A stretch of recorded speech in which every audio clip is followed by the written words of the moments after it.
we will go into the seven spirits. Yes, and after this part, we enter into part 4, and then we'll have another 15 minutes break. And part 4 will also be powerful. Part 4, we will enter into the spirit of might itself. Hallelujah. Okay, and let's go.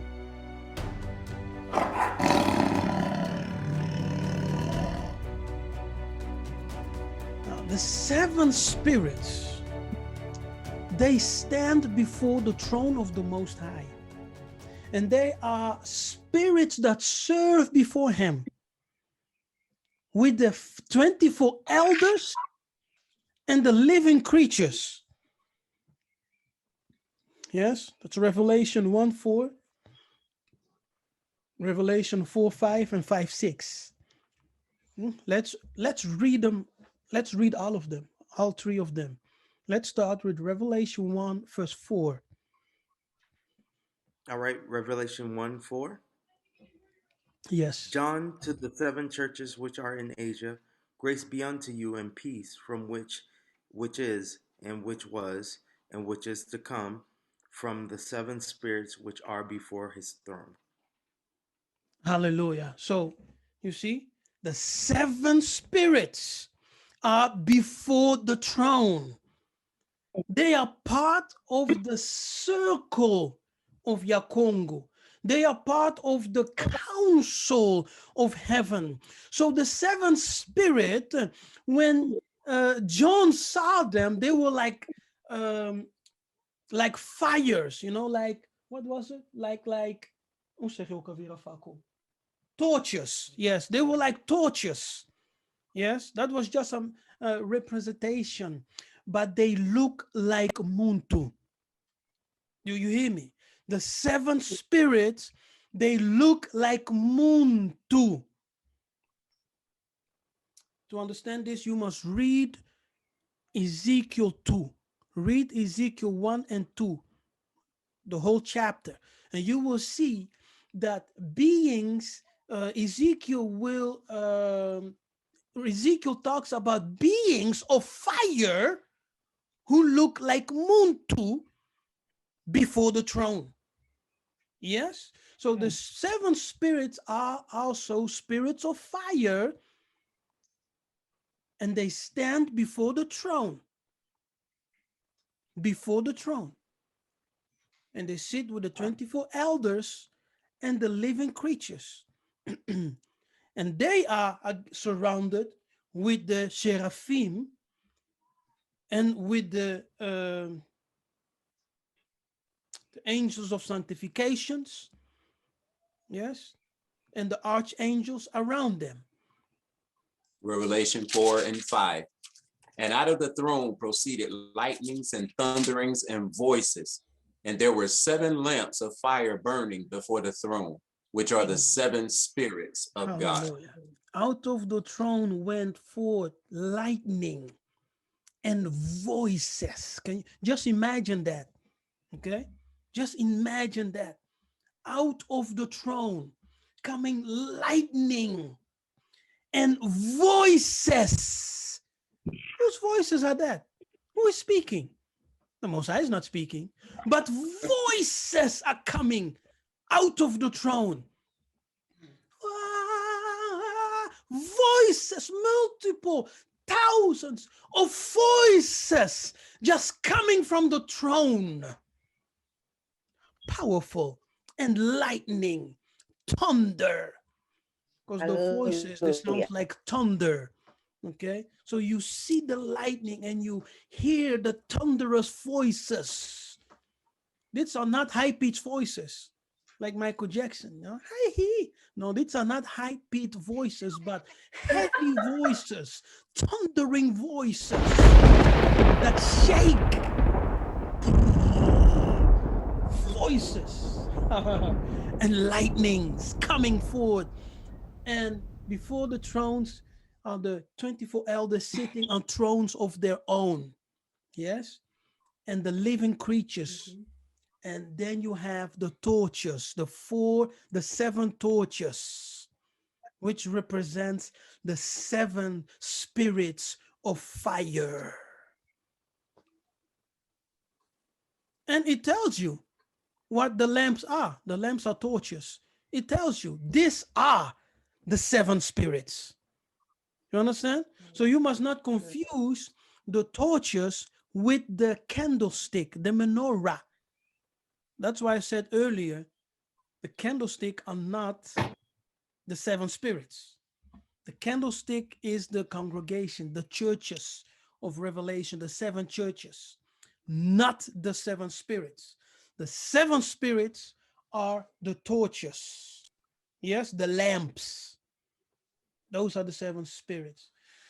Revelation 5, verse 6. And I beheld, and lo, lo is the same thing as behold. And behold means that you must have spiritual prophetic insight to understand. Yes? So when the Bible says lo or behold, it is actually asking your prophetic attention to understand spiritually what's about to be revealed. Lo, in the midst of the throne. Yes, in the middle of the throne and of the 4 beasts, which are the living creatures. And in the midst of the elders, so among the 24 elders, stood a lamb. So you have this Trinity. Do you see this Trinity is coming back again? Yeah, these pillars, foundational pillars of tree. It's coming back again. Do you see it? You have the throne, the beast, and the 24 elders. Yes? Now, and the lamb stood there as it had been slain, having 7 horns. 7 horns. What does horns represent? Power. So he has perfect power, the fullness of strength. Yes? And 7 eyes. What are the 7 eyes? Knowledge. Secrets of Yakongo. Knowledge. Yes, the perfect secret, the fullness of knowledge, the fullness of wisdom. Yes, which are the 7 spirits of God. So, what are the 7 spirits of God? The 7 horns and the 7 eyes. See? Are the 7 spirits of God sent forth into all the earth. So, why are the horns sent and the eyes? They are sent to the earth, to you. They are coming for the muntu to empower them. So we see the lamb. So the lamb, he has the authority to send the spirits. Yes, because he possesses them. He possesses them. That's why you see the lamb with the horn and the 7 eyes. And then scripture tells you these are the 7 spirits. So the lamb has control, or he possesses the 7 spirits, and he will send them. Send them. Now look at this. Tatanzambe sent Yiseka'yah. Yiseka'yah sent the disciples and the apostles. Now in heaven, Yiseka'yah is now sending in this time and season the 7 spirits. Hallelujah. And as they will come with fullness of power, the 7 horns. And they will come with the fullness of the wisdom and secrets of Yakongo, the 7 eyes, and empower the muntu. Hallelujah. So the 7 spirits, they are symbolically presented as lamps of fire. That's a torch. And it is lighted by oil. You see? It's amazing, eh? So what is oil? Oil signifies what? Anointing. Anointing comes when the Spirit is what? Upon you. You see why we laid, all the foundation that we laid is coming back now. That's why we laid the foundation. Yes. So the 7 spirits, they are symbolically presented as lamps of fire, torches. A torch is something that stands upright. It means when you stand upright, yes, now some of the teaching of the Samba class comes back. When you stand upright and tall, you have entered into that position of maturity. Yes, maturity, maturity, as you stand upright and tall. And the lamp, the torches, are lighted by oil. So you must be someone who is matured and someone who has increased his anointing, the Spirit upon him. Yes. And it appears 9 times. And the 9 in Kikongo Fuwa means, do you remember? What does it mean? Fruitfulness. Yes. And production. So it means that they will manifest. Yes. They will manifest the fruits of the light. Okay. The horns signifies might and power. Yes. So the horns signify might and power. Now, might, we will come there. We will come to the definition of might and power. So they will come as fire. So we will be the light and the power by the 7 spirits. And they will also symbolically presented as eyes, 7 eyes. Yeah, so 7 lamps, 7 horns, 7 eyes. 7, 7, 7. Sambila, Sambuadi, Sambu.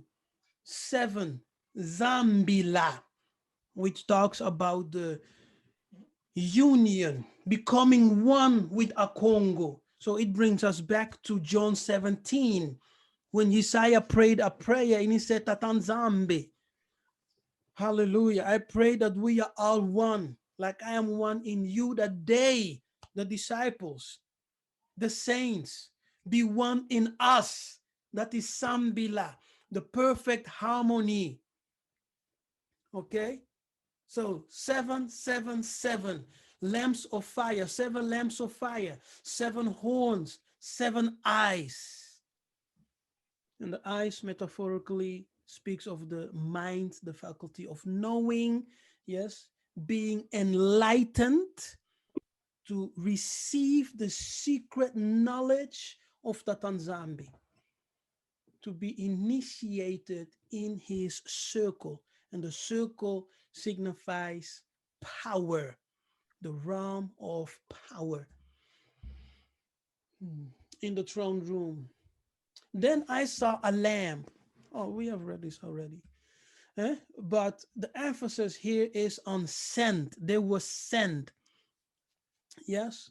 The lamp had 7 horns and 7 eyes, which are the 7 Spirit of God, sent out into all the earth. So where are they going? Why are they being sent? When will they be sent?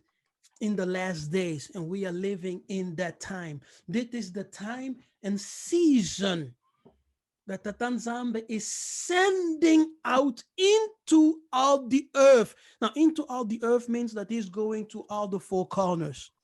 Hallelujah. Where is Isolele? Dispersed, scattered in the 4 corners of the world. So going into all the earth means he's going into all the 4 corners of the world. We have read this verse already, but we must pay attention unto the last sentence, which are the seven spirits of God sent out into all the earth. Yes. So the seven spirits are being sent. And if they are being sent, where are they going? They are going out into all the earth. Into all the earth means that they are going to all the four corners of the world. Now, who, according to prophecy, is scattered in all the four corners of the world? The Benanzambi, the Bena Congo, the Bantu. Who went into slavery according to prophecy? The Bena Congo. And they are scattered in all the corners of the world. Yes? And in the last days, according to Matthew, I think Matthew 24, that Nzambe will send out his angels to go where? In all the four corners of the world. And to gather who? The elect. What is the other word for elect? The synomy? It's chosen. Elect means chosen. Chosen, Kikongo, isolele, sola, to choose, isolele, I have chosen. Yes? The elect. So he's going after the elect. The seven spirits are sent to the four corners of the world to the elect. That's why they are being sent. Hallelujah. Sent. To send. Yeah. Okay, the word to send here in the Greek apostello, it means to order one to go to a place appointed. Yes, apostello. It's a person commissioned and sent to fulfill a task. So they are coming, the seven spirits are coming with a mission. Eh? They are not coming to entertain anyone. They are coming with a mission. Someone who is greater than they are has sent them. Yes, the sent ones act in the name and authority of his sender. He is an ambassador. So when you are sent, you are being ordered to go to a place appointed. Yeah? You are coming as a person commissioned to fulfill a task, and you act in the name and authority of your sender. And as you are sent, you become ambassador, yeah? And representative, a legal representative of a kingdom. Yes, of the kingdom. Ambassador. To touch an ambassador, it's like to touch the nation itself. You provoke war. Dangerous. So the Greek apostello denotes one who is sent in the name and authority of his sender. That's very important because Yiseka'yah was sent. Yes. And he came not according to his own authority, but he came by the authority of his sender, the Father, Tata. And when he sent the disciples, the apostles, he sent them in the exact same manner as the Father has sent me. I now send you into the world. So when Yiseka'yah came, he was sent by the Father. And he said that the Father sent him to whom? To Isolele. He said, I am sent but only to the lost sheep of Isolele. And he tells his disciples, the apostles, later, as the Father sent me, now I send you. Now go. So if he was sent to the lost sheep of Isolele, the apostles themselves were also sent to the lost sheep of Isolele, because that was his commission. Now, the one who is sent, he speaks and acts on behalf of his sender. He does not seek his own will, but to accomplish the desire of his master. You cannot be a sent one, yes, and have our own program. Yes, you cannot be a sent one and fulfill your own desires. So he goes as a messenger, as a malaki, ombasi in Kikongo, both Kikongo, malaki, messenger, Melakaya, malaki, messenger, and mbasi, ambassador, both Kikongo. Now, Isaiah was sent by the Father. The verses are there. You can write them down and read them for yourself. And Isaiah later sent the apostles in the same exact manner. So the mandate that he received, he gave that mandate to his apostles. As he was sent to the lost sheep of Isolele, he also sent his disciples to the lost sheep of Isolele. Now, in the Septuagint, the Greek version of the Old Testament, the word apostello, to send, occurs 700 times in the Greek Bible called the Septuagint. That word apostello, to send, appears 700 times. And the prophets are the majority who are the sent ones in when that word is used. And the prophets are the original sent ones, the messengers and the ambassadors of Yakongo among his people.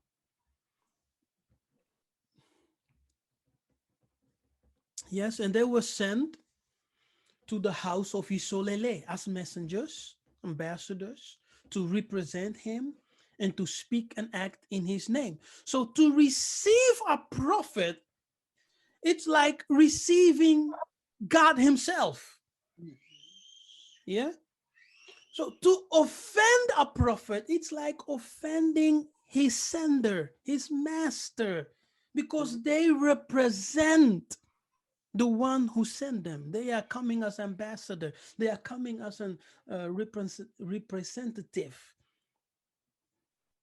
They act and speak in his name. Yes. To offend them is to offend the Most High. To touch them is to touch the Most High.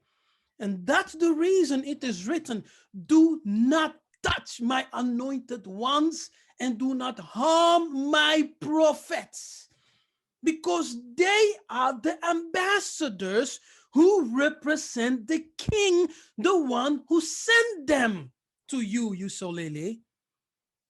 So why are you killing the prophets like your fathers did?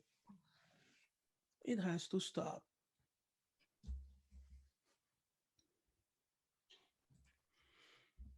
The Hebrew equivalent of the Greek apostello is shalak. Shalak, shala, to send, yes, to delegate. But it can also mean to shoot arrows. To shoot arrows. So when Tatan Zamba sends someone, do you remember the definition of apostello is also to send someone to a specific place, a place appointed. Yes, it's like aiming. You have the bow and the arrow, and you aim and you shoot, and that is the figurative speaking, an illustration of an apostle or a prophet being sent. It's like that Nzambe took the prophet, the ambassador, as an arrow, and he take his bow and he shoots him. He sends the arrow, yes, and he shoots him off to hit target. And they come as sent one, as delegated ones, as the arrow of the Most High.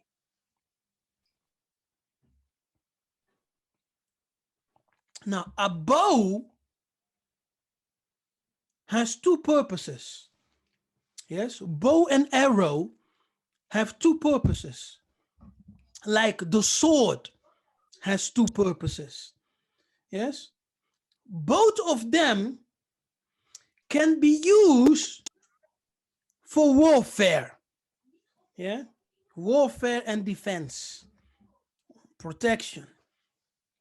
But both of them can also be used to provide substance, nutrition, food. Yes, when you go and hunt with the bow, when you go and hunt with the sword cuts the meat, right? Mbeli, the knife to cut, is a sword. As the prophets are sent, they can come to cut, but they can also come to provide. They can come to kill, they can come to bring life. They can come to defend, and they can come to wage war. Hallelujah. Prophets were not sissies, you know, prophets. Many people think prophets are just holy men coming prophesying. That says Congo, that says the Lord. Prophets, no. Congo prophets, the prophets of old, the ancestors, those prophets, they were warriors. They were warriors. Even the Levites, when war came, the Levites went before the mighty men. Yes, they went to war. They were not just sitting in the temple, you know, drinking and letting the mighty men fight. Isaiah 6, verse 8, the prophets, the sent ones. Also, I heard a voice of Yah saying, here's Isaiah, whom shall I send? Who shall I shoot forth as an arrow from my bow? Yes. Who can I bend? Who? And whom shall I send, and who will go for us? Who is the us here? The council of heaven. That's the us. Let us make men. It's the council of heaven. Who will go for us? It's the council of heaven once again. Then said I, Isaiah is answering, here I am present, I am willing. Here I am. Shoot me forth, bend me and shoot me. I am willing. Hallelujah. So who's willing today to be used as an arrow? Tatanzambe is the bow. We are the arrow. Since the day that your fathers came forth out of the land of Egypt unto this day, I have even sent, see, unto you all my servants, the prophets, daily rising you early and sending them. You see this? So Tatanzambe is telling us here, remember the spirits, the seven spirits are being sent. That's our topic, right? They are sent ones. The prophets and the apostles were also sent ones. All those who will be empowered by the seven spirit, they will have part in the salvation of Isolele. Yes. And the Lord said unto Moses, when thou goest to return into Egypt, see that thou do all those wonders. All those wonders. Before Massa went to Egypt, Tatanzambe told Moses, the wonders he should perform. Yes, and therefore you read all those wonders. It's going back to the wonders that he revealed to Massa. He said, Massa, when you go there, throw your staff. Yes, when you go there, hit the dust.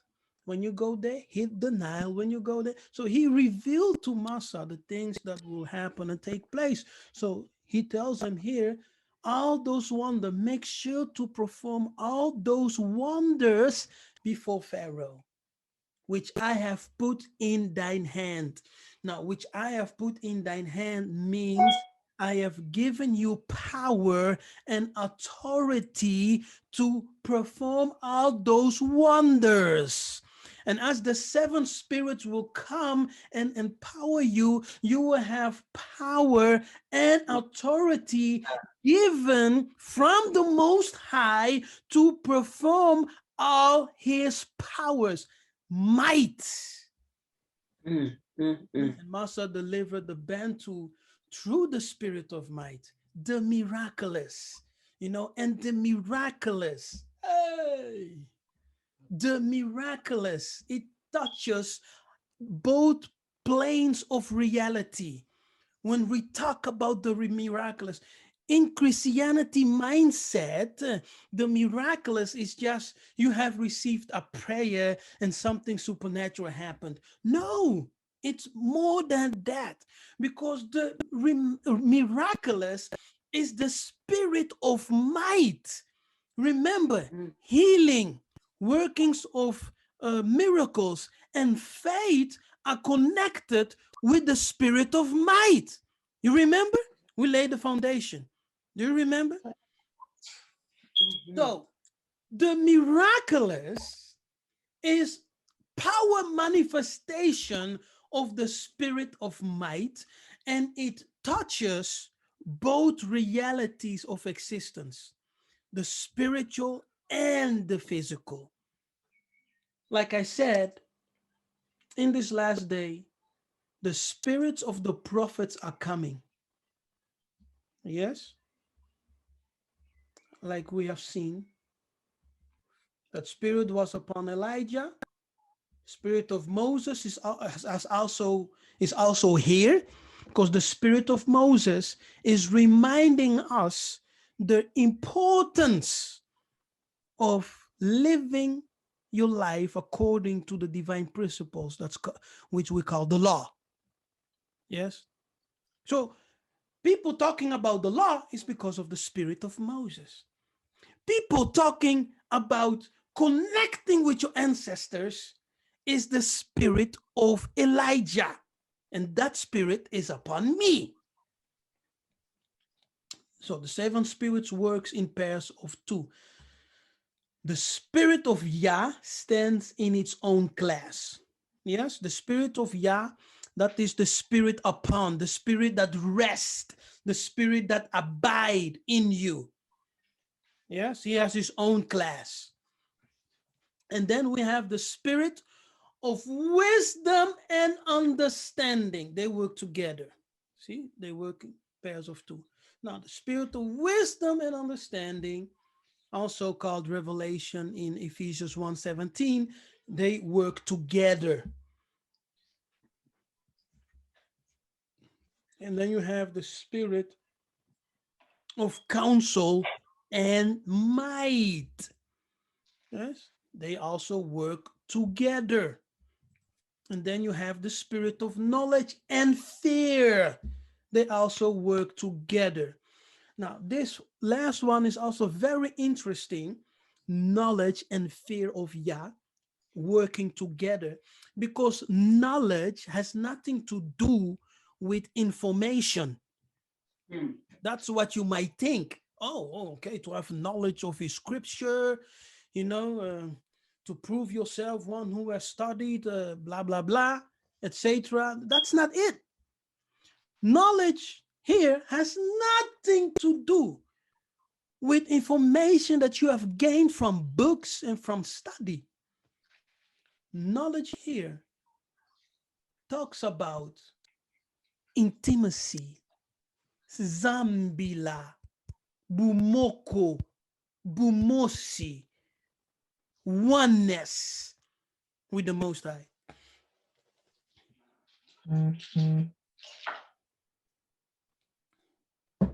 Do you understand? Yes? It has nothing to do, but it is the bumoko, bumosi, oneness with the Most High. Let's read Prophecy of KiMbangu. Some of you know I have mentioned it a few times, but we are living in the year of KiMbangu. 2021 is the year, is the 100 year of KiMbangu. Yes, 2021. So it's a special year. Hallelujah. It's not a coincidence that in this year we are having this seminar. And you are chosen, all of you. It's the prophecy of KiMbangu. The arrival of the king will be very little. Who's the king? Who's coming? Who is the king? Hallelujah. Congo. Hallelujah. The arrival of the king will be very little. And this is in line with scripture. Yes, it's not like KiMbangu is saying something weird. It aligns perfectly with scripture. The Bible calls it the day of the Lord, the day of vengeance. Yes, the day of the great war between Tatanzambi, Isolele, and against the nations. It will be little and without mercy, with no mercy. So, recompense. Yes, he's coming to give the nations what they have sowed. They will reap it when he comes. Yes, those who killed will be killed. Those who took us in captivity, they will go into captivity. Some will die, some will survive. Those who survive will be with us in the kingdom, serving us. Hallelujah. It sounds insane. Yes. And people may think that we are arrogance, you know, we are high up there, but it's the scripture. It's scripture. We are the Bena Congo. We are the chosen. We are the people of the book. You know, I don't have to explain to you. Yes. So the Congo people, so the Bessie Congo, the Congo people must be taught before this event. You see it there? Who must be taught? The Congo people, the Bessie Congo, the Benanzambe. They must be taught. They must be instructed before this event.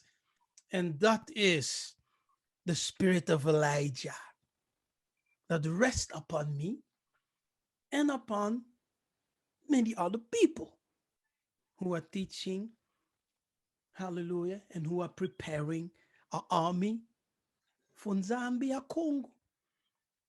You do not know yet what spiritual war is. So KiMbangu is telling us here that we do not know spiritual war. You think you know spiritual war.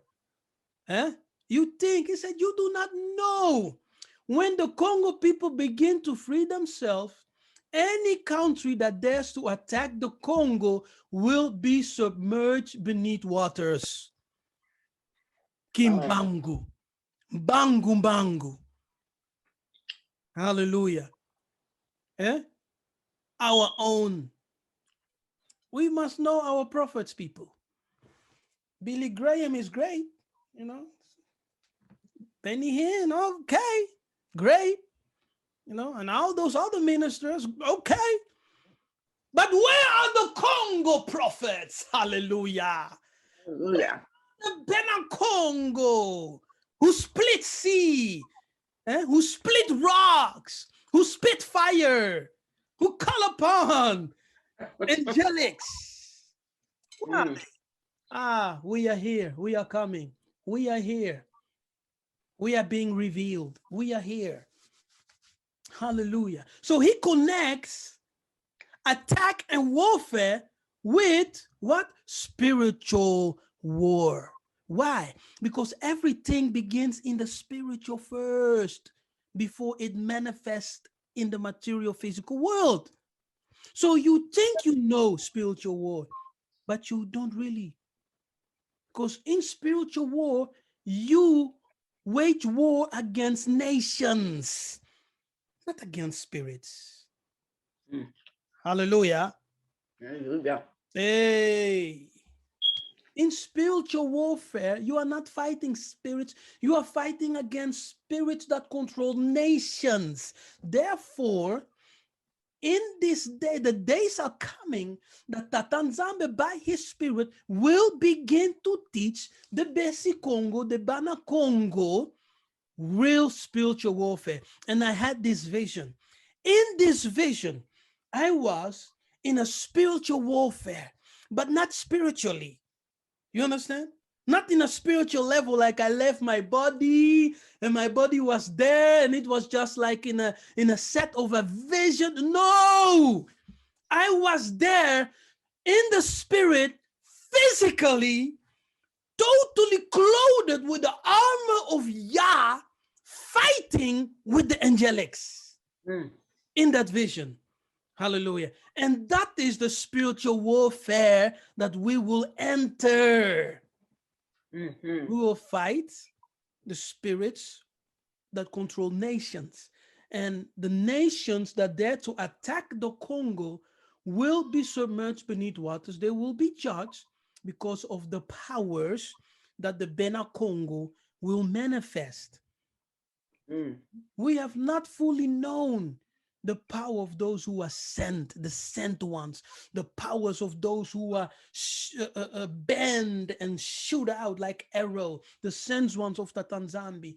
And they will manifest the powers of Congo, and the world will know that the Bena Congo, the Bantu, the Muntu, hallelujah, that their Elimo, their God, lives, exists, and is now fighting for them.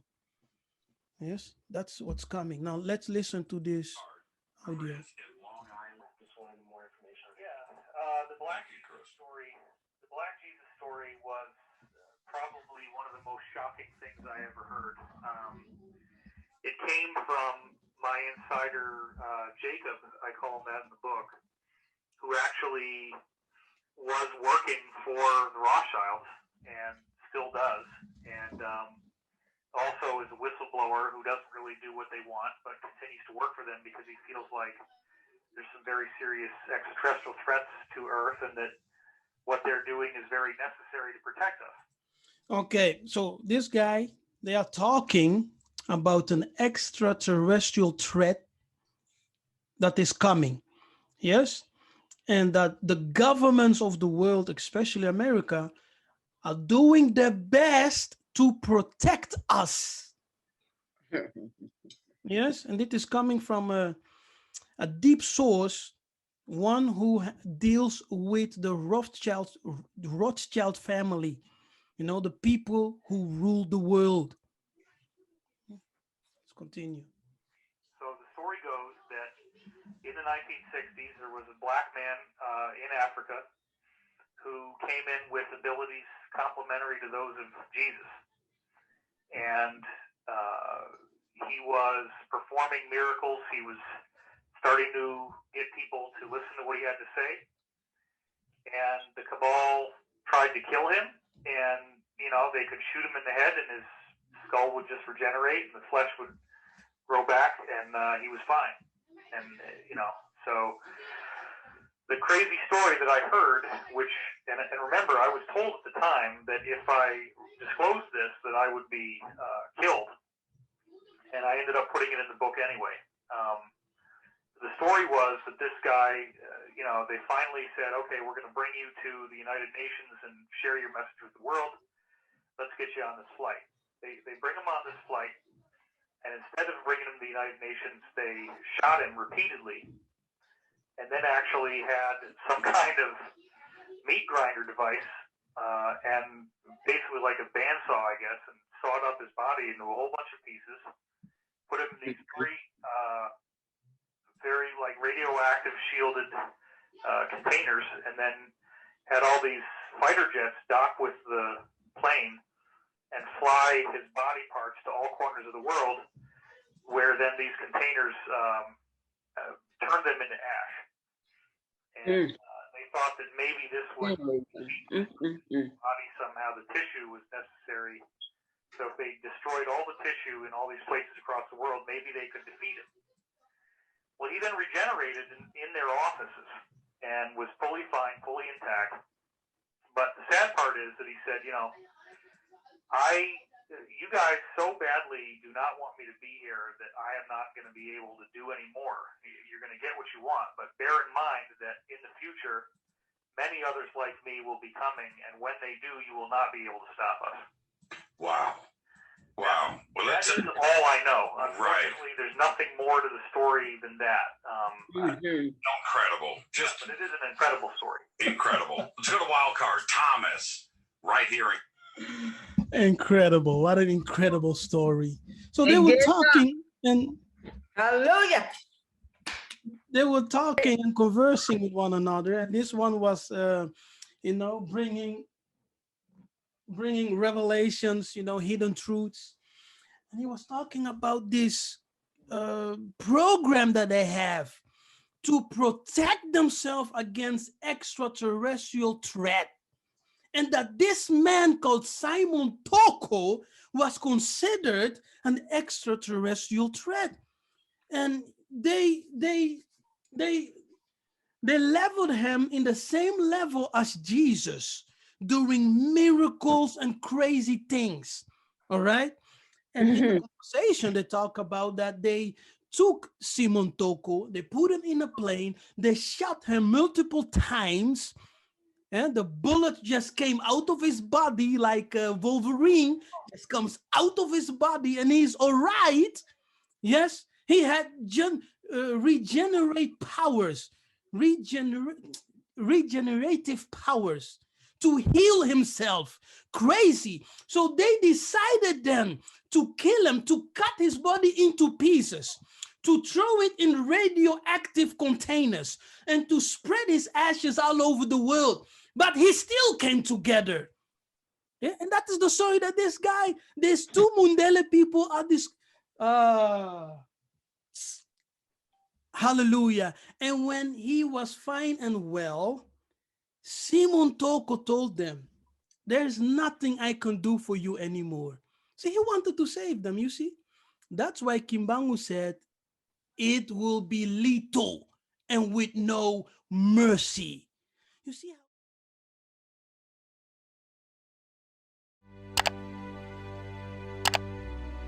how